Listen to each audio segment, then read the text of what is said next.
In the winter of 2003, a meeting took place in Los Angeles that changed the history of cinema. A famous director called a famous actor and told him he wanted to discuss a film about a surfer. It was a lie. The director had no interest in surfers. He was using the only bait he had left, the promise of a conventional Hollywood meeting, to get one specific man into one specific room. Because he knew that if he told the truth about why he was calling, the actor would say no before the conversation even started. The director was Mel Gibson. The actor was Jim Caviezel. And the film Gibson actually wanted to discuss. The film he had already been refused by every major studio in Hollywood. The film he had decided to finance entirely out of his own pocket at a personal cost of $30 million. The film that every friend he had in the industry had told him would destroy his career was not about a surfer. It was about the last 12 hours in the life of Jesus Christ. What followed that meeting, the decision Caviezel made in that room, the injuries he sustained during the shoot, the lightning that struck him twice, the scar he still carries on his back today, the career that Hollywood quietly ended in punishment for his participation, the financial miracle that turned $30 million into over $600 million at the box office, the theological firestorm that erupted before a single frame had been publicly shown, and the sequel that is now in production in Rome with a different actor playing Christ, all of it constitutes one of the most extraordinary stories in the history of the film industry, not because of what is on screen, because of what happened off it. This is that story. All of it. Every verified, documented, astonishing detail that most people who have seen the Passion of the Christ do not know, and some of it, once you hear it, you will not easily forget. Let us start with the meeting. Because the circumstances under which Mel Gibson recruited Jim Caviezel to play Jesus Christ are almost as dramatic as the film itself, and they reveal something important about the kind of man Gibson was when he made this movie, and the kind of man Caviezel was when he agreed to be in it. By 2002, Mel Gibson was one of the most powerful figures in Hollywood. Braveheart, which he had directed and starred in, had won 5 Academy Awards, including Best Picture and Best Director in 1996. As an actor, he was Lethal Weapon. He was Mad Max. He was one of the most bankable stars on the planet. He had earned the kind of Hollywood credibility that should have made financing any project straightforward. The studios wanted to work with Mel Gibson. They always had. And then Gibson told them what he wanted to make. He wanted to film the Passion narrative, the arrest, trial, torture, crucifixion, and death of Jesus of Nazareth, in reconstructed ancient Aramaic and Latin without subtitles, as realistically and as graphically as the historical record suggested it actually occurred.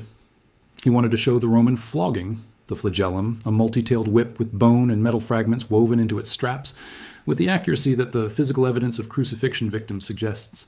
He wanted to make a film that did not soften, sentimentalize, or sanitize the most significant death in human history.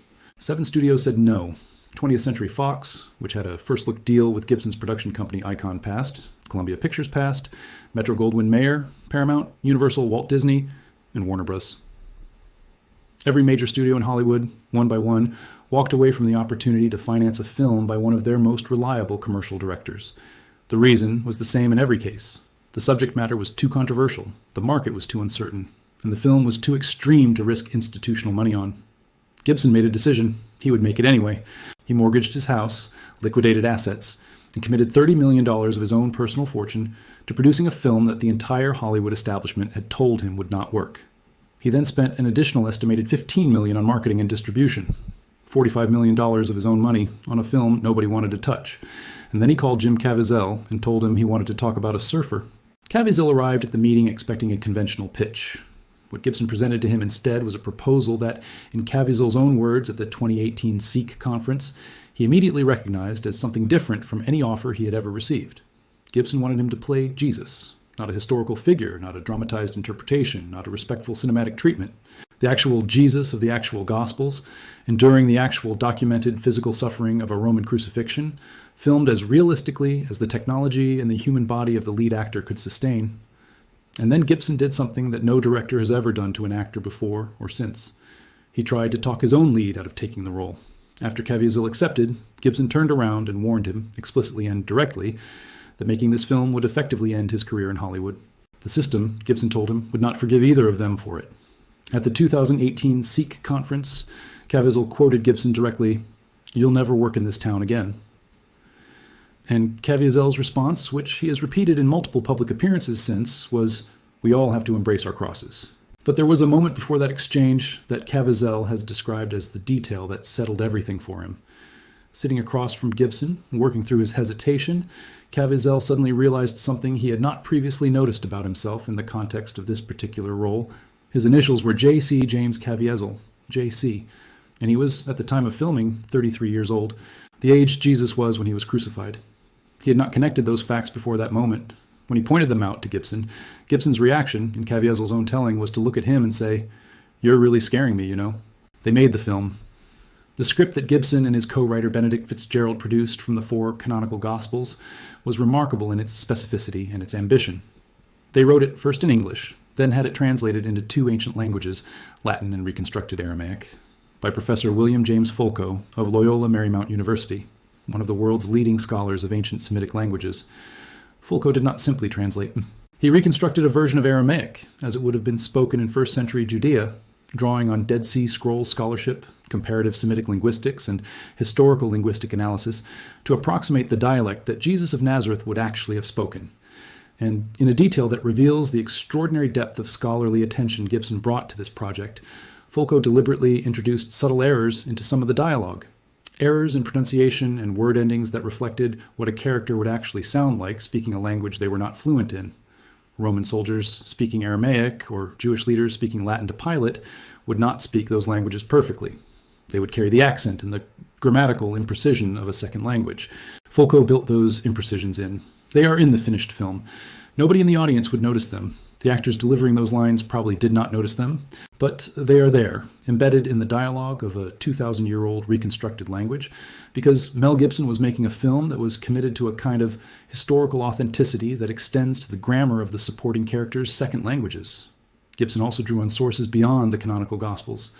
The most significant of these was the dolorous passion of our Lord Jesus Christ, a 19th century account of the reported mystical visions of Blessed Anne Catherine Emmerich, a German Augustinian nun who, in the early 1800s, described in extraordinary sensory detail scenes from the Passion narrative that she claimed to have experienced in religious visions. Emmerich's account provided narrative details not contained in the scriptural record, including the names of the 2 thieves crucified alongside Jesus. In the Gospels, they are unnamed. In Emmerich's visions, they are called Dismas and Gesmas. In Gibson's film, those are the names they carry. Filming took place primarily in Italy, at Cinecittà Studios in Rome, the legendary filmmaking facility that had hosted Ben-Hur and Cleopatra, and at outdoor locations in the southern Italian regions of Basilicata, including the ancient town of Matera and the abandoned village of Krakow, whose stone streets and crumbling architecture provided the most convincing available approximation of first-century Jerusalem. And from nearly the first day of production, something began happening on the set of The Passion of the Christ that cast and crew members have been describing in interviews ever since, with varying degrees of certainty about what it meant. Things kept happening, to Jim Caviezel specifically, and in ways that seemed to cluster around the film's most spiritually intense sequences. The scourging scene, the extended depiction of the Roman flogging, required Caviezel to endure hours of simulated violence across multiple shooting days. The makeup required to depict his character's injuries was so elaborate, so comprehensive in its coverage of his entire body, that the makeup department needed 10 or more hours to apply it each morning. Caviezel, faced with the prospect of sitting in a makeup chair for 10 hours, stripped of the previous day's work, and reapplied from scratch every single day, made a practical decision that tells you something about the man. He started sleeping in the makeup. Rather than have it removed, he would sleep in the full prosthetic trauma makeup in whatever state the previous day's shooting had left it, and return to set the next morning. Crew members describe encountering him in corners of the production facility between takes, barely distinguishable from the character he was playing, reading scripture or praying. During the scourging scene itself, 2 of the actors playing Roman soldiers struck him. Not staged strikes, real contact. One of them left a 14-inch gash on his back. Caviezel completed the scene. He still carries the scar. Carrying the cross, a roughly 150-pound wooden prop, across the outdoor location that stood in for the Via Dolorosa, the traditional route through Jerusalem to the place of crucifixion, Caviezel fell. The cross came down on his shoulder. He dislocated it. Production continued. On the cross itself, suspended on a hillside in temperatures that Caviezel has described as dropping to approximately 25 degrees Fahrenheit with significant wind, he began suffering the physiological effects of prolonged exposure. He developed hypothermia. Hypothermia led to pneumonia. Pneumonia led to a lung infection that he was treating while still on set, still filming, still returning to the hilltop, and being raised on the cross for Gibson's camera. The prosthetic makeup applied to simulate his character's swollen eye, a detail from the gospel accounts that Gibson insisted on depicting, was so realistic in its distortion of his facial structure that Caviezel had essentially no depth perception on one side. Throughout the filming of the crucifixion sequences, he experienced severe migraines as a direct consequence of the makeup. The migraines continued through multiple shooting days. He completed the sequences. In total, Caviezel lost approximately 45 pounds during the production of the film. And then came the lightning. During the filming of the Sermon on the Mount sequence, a storm moved through the outdoor location in Italy. Jim Caviezel, standing at the center of the frame, was struck by lightning. His hair, which had grown long for the role, caught fire. He was otherwise physically unharmed. The production took stock of what had happened and resumed filming.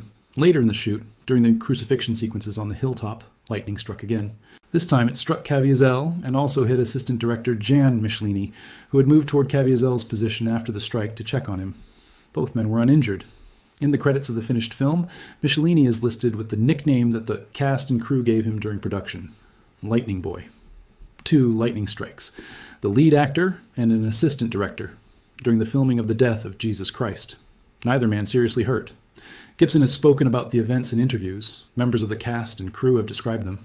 There is no single interpretation of what the lightning meant, if it meant anything beyond meteorological coincidence, but the people who were present have described the atmosphere on set during those days as one in which the boundary between the material of the film and the lived experience of making it felt, at moments, genuinely thin. Here is something that most coverage of the Passion of the Christ has never focused on sufficiently: the film's theological architecture. The specific choices Gibson made about what to include, what to emphasize, and what to draw from sources outside the Gospels is considerably more complex and more controversial among biblical scholars than the public debate about anti-Semitism captured. The anti-Semitism charge was the loudest and most widely covered controversy before the film's release.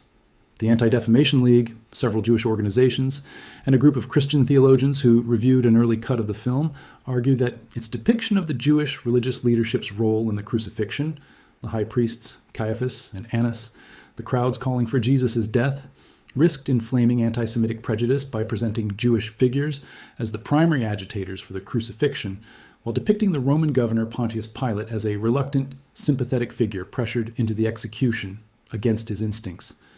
Gibson rejected the charge consistently, arguing he was staying faithful to the gospel accounts and that the film depicted the sins of humanity as a whole rather than assigning collective blame to any ethnic or religious group.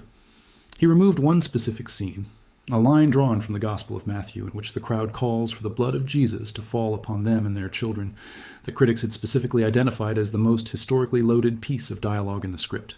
The removal was significant, but the debate around the broader depiction did not resolve with it, and a number of prominent Catholic and Protestant theologians who were broadly supportive of the film still raised concerns about specific choices in its visual language and emphasis. What received considerably less coverage was the scholarly debate about the film's relationship to the historical record of Roman crucifixion practice. Gibson's depiction of the flagellation is, by most scholarly assessments, historically accurate in its brutality. Roman flogging was not theatrical. It was systematic, designed to bring the victim to the edge of death before the crucifixion itself, and the tools used, the flagellum and other instruments, are documented in Roman sources. The film's extended flogging sequence disturbed many viewers precisely because it refuses to abbreviate what the historical and medical literature indicates actually happened. The medical literature. There's a well-known article published in the Journal of the American Medical Association, a paper titled On the Physical Death of Jesus Christ, first published in 1986 and widely cited since, that walks through the clinical physiology of crucifixion from a modern medical perspective. The authors, working from historical, archaeological, and anatomical evidence, concluded that death in crucifixion was typically caused by a combination of factors, including hypovolemic shock from blood loss during flogging, respiratory failure from the difficulty of breathing in the crucified position, and cardiovascular collapse. Gibson's depiction of the physical reality of the Passion, controversial as it was in its graphic detail, was not invented. It was researched, and the research it was based on is accessible to anyone willing to read it. The film was released on Ash Wednesday, February the 25th, 2004.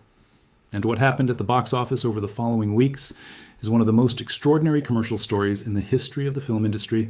The Hollywood system expected it to be a niche success. Perhaps $15 million opening weekend, drawing heavily from the evangelical and Catholic communities that had been the primary audience for Christian-themed media. A respectable return on a self-financed independent film, notable primarily for its controversy and its unconventional subject matter. The actual opening weekend was $83.8 million. $83.8 million. From a film in ancient languages with no major distributor, released through Gibson's own company after every major studio in Hollywood had passed. It was the highest grossing opening weekend for an R-rated film in American history at that point. By the end of its theatrical run, The Passion of the Christ had grossed $370 million in North America alone, and over $612 million worldwide. On a $30 million production budget, $45 million, including marketing, the film generated over $600 million in theatrical revenue alone, not counting home video, DVD, digital download, and television licensing rights that followed. The Hollywood Reporter's 2004 review had called it, with a phrase that has been quoted ever since, a display of near pornographic violence. The Hollywood establishment that had refused to finance it watched it generate returns that most studio productions never approach. For the better part of 2 decades, The Passion of the Christ held the record as the highest-grossing R-rated film of all time in North America, a record it held until recent years. It remains the highest-grossing independent film ever made. And it was made by one man betting his personal fortune on a subject that nobody in the system believed had a market. Now let us talk about what the film cost its 2 primary creators beyond money. Because the career consequences for both Gibson and Caviezel were real, documented, and in Caviezel's case, exactly what Gibson had warned him about. Caviezel's career after The Passion of the Christ followed a pattern that he has described in multiple interviews with remarkable consistency and without apparent bitterness. The roles stopped coming, not completely. He found work in supporting parts, in television, in smaller productions. He starred in the CBS series Person of Interest, which ran for 5 seasons. But the trajectory of a career that had been building steadily toward major leading roles, following The Thin Red Line, following The Count of Monte Cristo, following a series of increasingly prominent parts, effectively plateaued. The major studios that Gibson had warned him about did not cast him in the films he might otherwise have been considered for. He has said so directly. Gibson had warned him. The warning proved accurate. What Caviezel has also said in interviews and public appearances that span 20 years is that he does not regret it, not in a diplomatic, managed public statement way, in a way that appears to reflect something more personal and more settled. He has described the experience of making the film as the most profound of his professional life. He has said that when he was at his lowest moments during the shoot, hypothermic, migraines from the prosthetic eye, pneumonia developing in his lungs, unable to maintain his balance on the cross in the wind, he turned to prayer, that it was, in his words, what got him through, and that the physical suffering he endured during the production gave him something he has carried since, a kind of personal understanding of the material he was depicting that no amount of research or preparation could have provided. The actor who played Judas Iscariot in the film was an Italian actor named Luca Lionello. He was, at the time of filming, a declared atheist. He has spoken publicly about what happened to him during and after the production. He converted. The man who played the betrayer of Christ on screen became a practicing Christian as a direct consequence of the experience of making the film. He is not the only member of the cast or crew who has described something similar happening. Gibson has spoken in interviews about reports of unusual events connected to the film's production and release, people describing healings, spiritual experiences at screenings, a 6-year-old girl who had suffered from severe epilepsy since birth, experiencing up to 50 seizures a day, whose condition improved markedly in the weeks surrounding the film's release. These accounts cannot be verified in any scientific sense. They are what people said happened. They are part of the documented record of what surrounded this film. There is one more dimension to this story that most coverage of The Passion of the Christ is treated as a footnote, but that deserves careful attention: the sequel. Because the follow-up to the highest-grossing independent film in cinema history is now in production, and the details of that production raise questions about faith, artistic vision, and the relationship between creator and story that are at least as interesting as anything in the original film's production history. Mel Gibson has been working on a sequel to The Passion of the Christ for years. The project has been in various stages of development since at least 2016. The Hollywood Reporter confirmed in October 2025 that Lionsgate will release the 2-film project theatrically in 2026 under the title The Resurrection of the Christ. Production is underway in Rome. Gibson has described the screenplays in an interview cited by Art Voice as an acid trip, suggesting the sequel ventures into theological and supernatural territory that The Passion of the Christ's naturalistic style did not explore. Reports indicate the films will feature large-scale battles between angels and demons. Jim Caviezel will not be returning as Jesus. The Hollywood Reporter confirmed this definitively. The stated reason is the cost of digital de-aging technology that would be required to portray the same actor playing the risen Christ in a way visually consistent with the 45-pound weight loss and the physical transformation that the original production required. The role has been given to Finnish actor Jaakko Ootinen.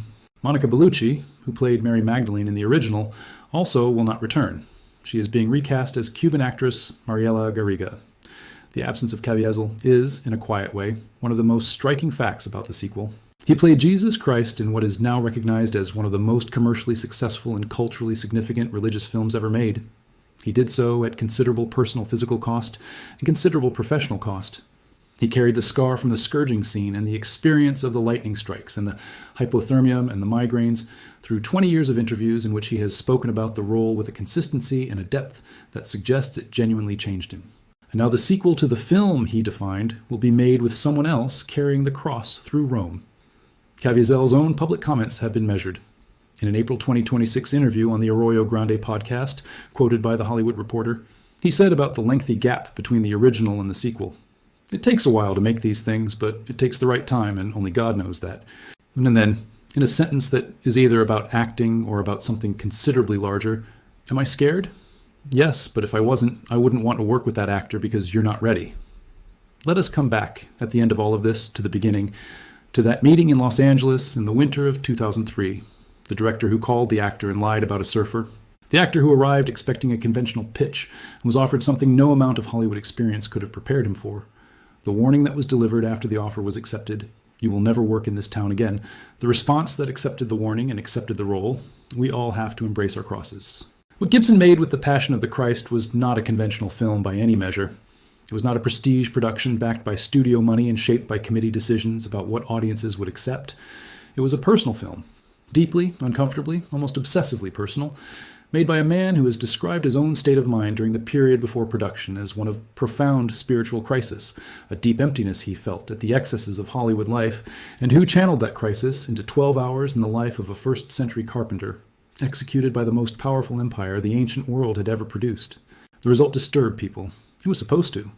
Gibson made a film that looked at the central event of the Christian faith and refused to make it comfortable, refused to manage the violence, refused to soften the suffering, refused to render the theological weight of the crucifixion narrative in the kind of aesthetically safe, emotionally managed package that religious films in Hollywood have almost invariably been. And the response? $612 million from an audience that Hollywood had told Gibson did not exist for this kind of film. In 2 ancient languages, distributed by his own company after every studio in the system passed, suggests that something in the film reached something in the people who saw it that bypassed the question of whether it was aesthetically comfortable, or theologically defensible, or cinematically conventional. What that something is, exactly, is not a question that box office numbers can answer. It is not a question that a production history, however detailed, can fully resolve. It is the question that sits at the center of the story this film tells. And it is, if anything, more open today. 22 years after Jim Caviezel was struck by lightning on a hilltop in Italy while filming the crucifixion of Jesus Christ, than it was when the film was released on Ash Wednesday in 2004. The surfer film never got made. The film that Gibson actually wanted to make earned more money than any independent production in history, left a 14-inch scar on the back of its lead actor, struck 2 members of the crew with lightning, converted the man who played Judas, and is still being discussed, debated, and sequeled 22 years later. Whatever else it was, The Passion of the Christ was not a conventional Hollywood film. And nothing that happened during its making was conventional either.